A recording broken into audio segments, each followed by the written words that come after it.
साबिक वजीर व रुकन असेंबली विमूला प्रशांत रेड्डी ने बेलमपल्ली हल्के के बीआरएस पार्टी कारकुनों के इजलास में शिरकत की। इस मौके पर मुनक़िदा कारकुनों के इजलास से खिताब करते हुए पार्टी कायदीन और कारकुनों पर जोर दिया कि वो अनकरीब मुनक़्क़द होने वाले पार्लिमानी इंतखाबात में बीआरएस पार्टी की भारी अक्सरियत से कामयाबी के लिए मुत्तहदा तौर पर काम करे ताकि इंतखाबात में बीआरएस की भारी नशीस्तों पर कामयाबी को यकीनी बनाया जा सके। నేను ఇంకొక మాట కూడా సింగరేణి బెల్ట్ కాబట్టి మీ అందరికి నేను తెలియజెప్తా ఉన్నా, మీరు గమనించిండొచ్చు, రేవంత్ రెడ్డి పోయి ప్రధానమంత్రి మోడీని కలిసిండు, నేను ముఖ్యమంత్రి ప్రధానమంత్రిని కలిసినా అని చెప్పిండు.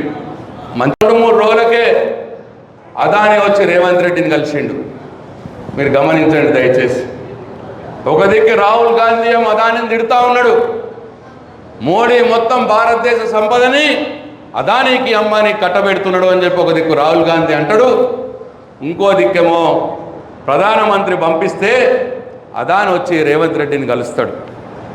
ఎందుకోసమో తెలిసిన, అదాని కన్ను సింగరేణి మీద పడ్డది, ఆయనకు బొగ్గు వ్యాపారం ఉన్నది, ఆస్ట్రేలియాలో బొగ్గు వ్యాపారంలో ఆయనకు పైసలు వస్తలేవు, ఆయన కన్ను సింగరేణి మీద పడ్డది. తస్మాత్ జాగ్రత్త నా సింగరేణి కార్మికులారా, నా సోదరులారా, నేను ఈ మాట ఇవ్వాలంటా ఉన్నా, మీరు చూడండి దయచేసి. కాబట్టి జాగ్రత్తగా ఉండాలని చెప్పి నేను నా సింగరేణి కార్మిక సోదరులకు నేను అందరికి కూడా ఈ వేదిక మీద నుంచి మనవి చేస్తూ ఉన్నా, మన సింగరేణిని మనం బతికించుకోవాలన్నా మన టీఆర్ఎస్ పార్టీ ఎంపీ గెలవాల్సిన అవసరం ఉన్నది అని చెప్పి నేను మీ అందరికీ మనవి చేస్తూ ఉన్నా. తెలంగాణ గలం పార్లమెంటులో ఉండాలంటే టీఆర్ఎస్ పార్టీయే వినిపించగలుగుతుంది. అవి 2 జాతీయ పార్టీలు, కాంగ్రెస్ పార్టీ, బీజేపీ పార్టీ జాతీయ పార్టీలు, వాళ్ళకు ఈ రాష్ట్రాల్లో వాళ్ళ పార్టీలు కూడా ఉంటాయి. తెలంగాణకు ఆంధ్రకు పంచాయతీ వస్తే ఆంధ్రలో కాంగ్రెస్ పార్టీ ఉంటుంది, ఆంధ్రలో బీజేపీ పార్టీ ఉంటుంది. కాబట్టి గట్టిగా మన కోసం వాళ్ళు మాట్లాడలేని పరిస్థితి ఉంటుంది. కాబట్టి తెలంగాణ గలం వినబడాలంటే ఎంపీగా టీఆర్ఎస్ పార్టీ అభ్యర్థి గెలవాల్సిన అవసరం ఉన్నది అని చెప్పి మీ అందరికీ మనం చేస్తూ ఉన్నా. ఒకసారి గుర్తు చేసుకోండి, తెలంగాణ వచ్చిన తర్వాత 6 మండలాలని చంద్రబాబు నాయుడు, వెంకయ్య నాయుడు ఇద్దరు కలిపి 6 మండలాలను ఆంధ్రాకు తీసుకుంటే ఒక్క బీజేపీ నాయకుడు అన్నా, ఒక్క కాంగ్రెస్ ఎంపీ అన్నా, ఒక బీజేపీ ఎంపీ అన్నా పార్లమెంట్లో మాట్లాడినరా ఒక్కసారి గుర్తు చేసుకోండి. ఆ రోజు కొట్లాడింది మళ్ళీ టీఆర్ఎస్ పార్టీ ఎంపీలు మాత్రమే మన 6 మండలాల కోసం. సీలేరు పవర్ ప్రాజెక్టుని ఆంధ్రాకు కట్టబెడుతుంటే వెంకయ్య నాయుడు, చంద్రబాబు నాయుడు ఇద్దరు పైరవి చేసి ఇదే మోడీ సీలేరు ప్రాజెక్ట్ని ఆంధ్రాకు కట్టబెడితే ఆ రోజు పార్లమెంటులో ఏ బీజేపీ ఎంపీ, ఏ కాంగ్రెస్ ఎంపీ కూడా మాట్లాడలేదు. ఆ రోజు కొట్లాడింది మళ్ళీ బీఆర్ఎస్ పార్టీ ఎంపీలు అన్న విషయం ఒక్కసారి మీరు ఆలోచించండి అని చెప్పి మనం చేస్తూ ఉన్నా.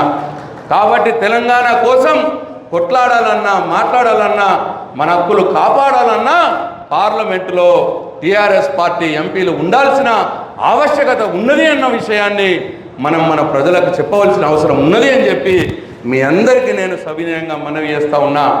కాబట్టి నేను మరొక్కసారి మీ అందరినీ మనవి చేస్తూ ఉన్నా, పొరపాటు సరిదిద్దుకుంటాం, పార్టీని పటిష్టం చేస్తాం, పార్టీలో అన్ని కమిటీలు వేస్తాం.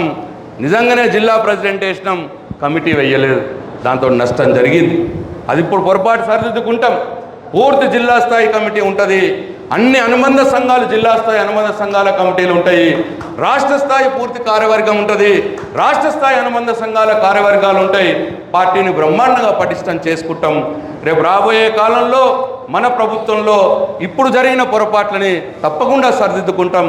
కార్యకర్తలకు సముచితమైన స్థానాన్ని కల్పిస్తూ ప్రభుత్వానికి ప్రజలకు మధ్యలో కార్యకర్తను పెట్టి అన్నీ జరుగుతాయని చెప్పి మీ అందరికీ నేను మనవి చేసుకుంటూ, మీ అలక మాని, కొద్దిగా చిన్నబుచ్చుకున్న వాళ్ళు కూడా మాని, ఈ పార్లమెంట్ ఎలక్షన్లో తప్పకుండా మన పార్టీ అభ్యర్థి గెలిచే విధంగా మీ అందరు కూడా పనిచేయాలని చెప్పి మీ అందరినీ పేరు పేరున కోరుకుంటూ, ఈ అవకాశం ఇచ్చిన మీ అందరికీ నా హృదయపూర్వక ధన్యవాదాలు తెలియజేసుకుంటూ సెలవు తీసుకుంటున్నా. జై తెలంగాణ, జై కేసీఆర్.